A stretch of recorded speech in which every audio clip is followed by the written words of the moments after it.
Bonjour à tous et bienvenue dans ce nouveau cours. Nous continuons notre préparation de l'expatriation en Allemagne et aujourd'hui nous parlons de la phase consistant à tester sa candidature ou son profil sur le marché cible, le marché allemand. Pour en parler, nous sommes toujours avec Jérôme Lecaux qui est recruteur chez Eurojob Consulting.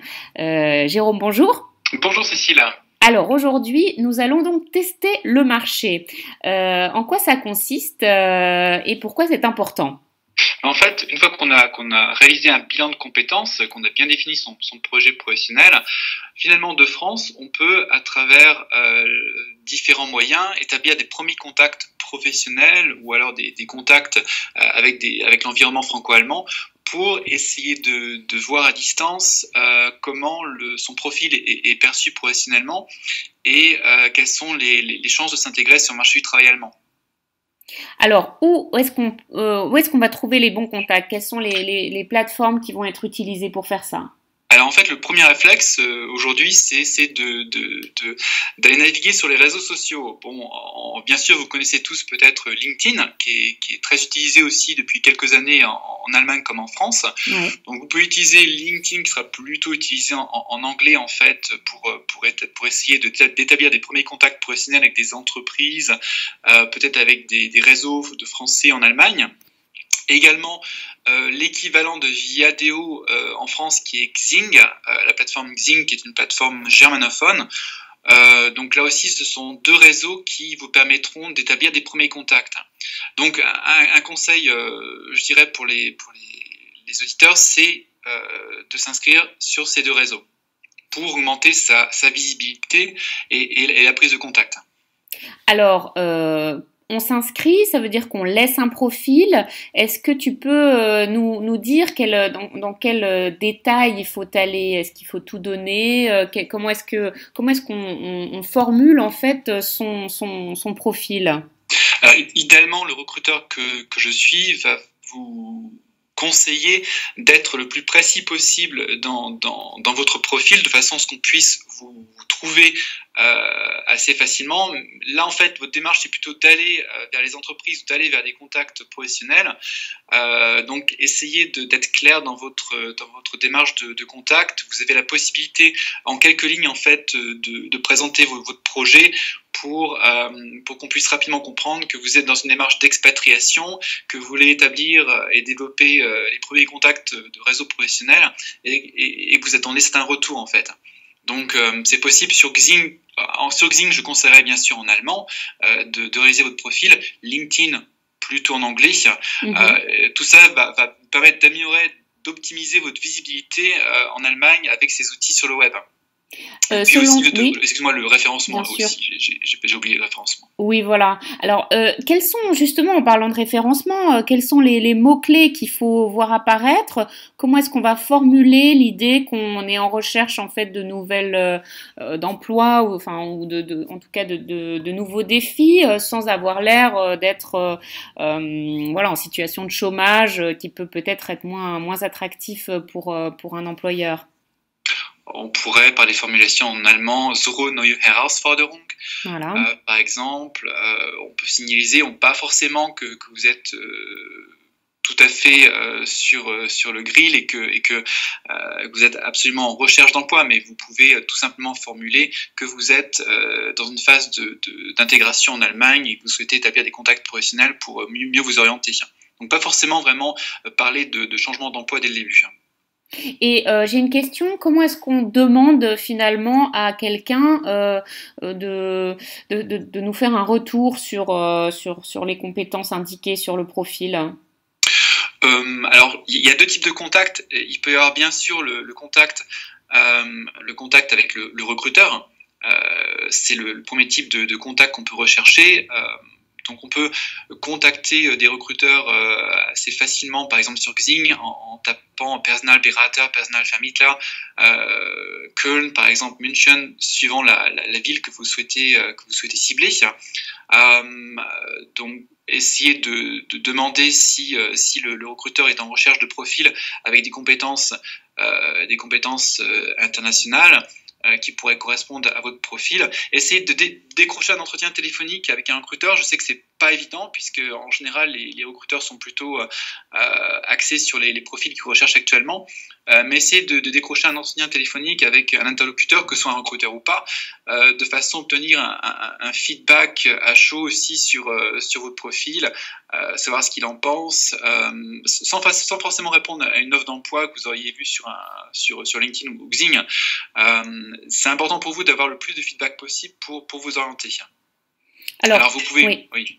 Comment est-ce qu'on s'y prend? Quelles questions on va poser à ce recruteur? Intéressez-vous à votre interlocuteur. Demandez-lui si votre profil il peut coller à son organisation, quelle est sa culture d'entreprise, quelles sont les compétences qu'il attend d'une personne comme vous en Allemagne. Donc voici quelques questions qui peuvent vous permettre de sonder un petit peu le marché pour mieux envisager votre démarche d'expatriation. Très bien. Alors, moi, je suis un candidat français, j'ai mon profil français. Comment est-ce que je peux faire en sorte d'avoir le meilleur profil possible et qu'est-ce qui peut clocher éventuellement dans un profil?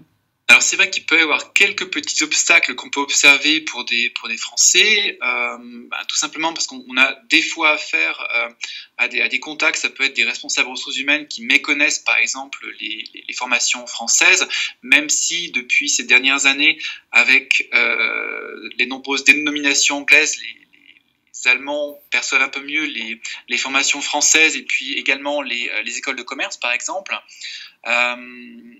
Il se peut aussi qu'on ait affaire à des métiers qui sont très spécifiques sur le marché français et qui sont inconnus ou qui sont méconnus en fait en Allemagne. Donc si vous avez évolué dans le secteur public en France, les équivalents ne sont pas très évidents en Allemagne. Il se peut que vous soyez juriste diplômé en France et on n'aura pas forcément les mêmes équivalents en Allemagne.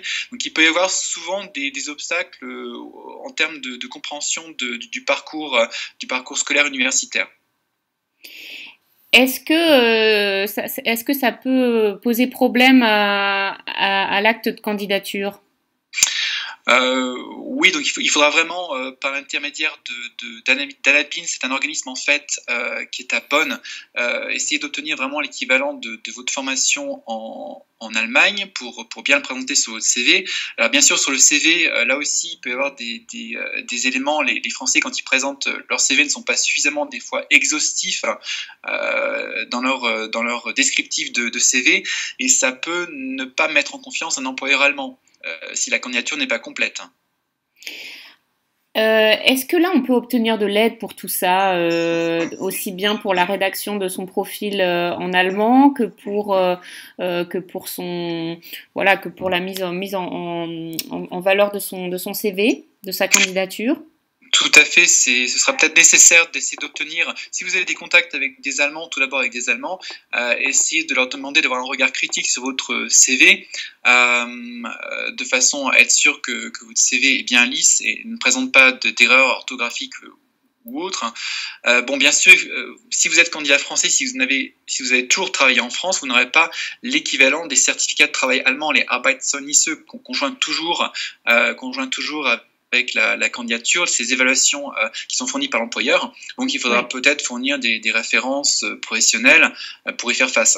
Alors ça, on y reviendra effectivement plus tard dans le cours. Est-ce que c'est un exercice difficile d'établir des contacts depuis la France, donc à distance, Jérôme? Idéalement, il faudrait prendre contact en allemand, il faut prendre contact de façon diplomatique avec votre interlocuteur et espérer avoir des retours. Comment tu juges l'utilisation de la langue anglaise dans ce travail-là, dans cette phase-là? Ce qui est important avec un interlocuteur, c'est la phase de mise en confiance. Donc idéalement il faudrait, les Allemands comprennent bien l'anglais, j'espère,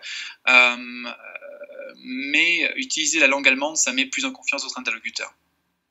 Voilà, donc j'imagine qu'il faut quand même prendre le temps de rafraîchir, d'améliorer son niveau d'allemand avant de se lancer là-dedans. Tout à fait. Donc, encore un élément, la prise de contact, c'est pas seulement la prise de contact vers le recruteur, ça peut être la prise de contact vers des homologues, des personnes qui ont travaillé comme vous en fait dans le marketing, dans le domaine commercial, des personnes du même métier que le vôtre en fait, auxquelles vous allez demander des conseils et qui vont être surpris, intéressés de répondre à un candidat outre-Rhin pour lui donner les meilleures chances de rejoindre l'Allemagne. Oui, donc ça peut se passer, mais ça peut se passer en anglais. Oui, ça peut se passer en anglais, je dirais. Le principal, c'est que votre interlocuteur comprenne bien votre démarche. Très bien. Eh ben merci beaucoup Jérôme pour ces explications. Merci, Cécile. Nous nous retrouvons donc pour un prochain cours. À très vite.